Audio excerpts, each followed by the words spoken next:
স্বামীর জন্য স্ত্রী যে কাজ করতে পারে দুনিয়ার আর কেউ গোপন কাজ করতে পারে না। স্ত্রীর জন্য স্বামী যে কাজ করতে পারে আর কেউ করতে পারে না। এই জন্যে আজকে পরিবারকে ধ্বংস করার জন্য নানামুখী চক্রান্ত ষড়যন্ত্র আছে। পারিবারিক যে মূল্যবোধ সূরা আন-নিসা ইয়া আইয়ুহান নাস তাকু রাব্বাকুমুল্লাযী খালাকাকুম মিন নাফসিন ওয়াহিদা ওয়া খালাকা মিনহা যাওজাহা ওয়া বাসসা মিনহুমা রিজালান কাসীরান ওয়া নিসা ওয়াত্তাকুল্লাহাল্লাযী তাসাআলুনা বিহিল আরহাম। কোরআনে কারীমের এই আয়াতটি হচ্ছে খুতবার প্রথম আয়াত, বিয়ের খুতবা। এই আয়াতের সার্বজনীনতা হচ্ছে আজকে বিশ্ব ব্যবস্থা, পারিবারিক ব্যবস্থা।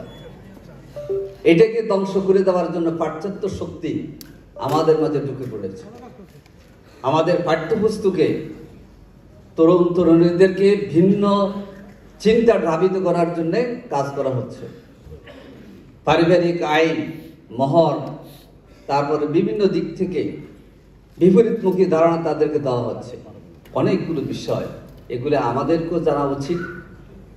আর আমাদের যারা তরুণ জনশক্তি আসছে তাদেরকেও এটা বোঝানো উচিত যে ইসলামের যে কোনো একটা নিয়মের মধ্যে কল্যাণ যে নিহিত আছে, এটা বিচার বিশ্লেষণ করা ছাড়া কেউ বুঝতে পারবে না। আসুন এই জাতীয় সেমিনারের মধ্যে দিয়ে আমরা বার্তা দেব ইসলাম একটি পূর্ণাঙ্গ জীবন ব্যবস্থা। আমরা বার্তা দেব শরিয়া আইন এবং বিধি পালন করলে মনুষ্যত্ব বিকশিত হয়, মানুষ সম্মানিত হয়, বাপের মর্যাদা বাড়ে, মায়ের মর্যাদা বাড়ে এবং একটি সমাজ আলোকিত সমাজ হিসেবে আবর্তিত হয়। আল্লাহ তাআলা আমাদেরকে সেই সুন্দর কোরআনী সমাজ গড়ার জন্য কাজ করার তৌফিক দান করুন। সুবহানাকা আল্লাহুম্মা বিহামদিক আশহাদু আল্লা ইলাহা ইল্লা আনতা আস্তাগফিরুকা ওয়া আতুবু ইলাইক।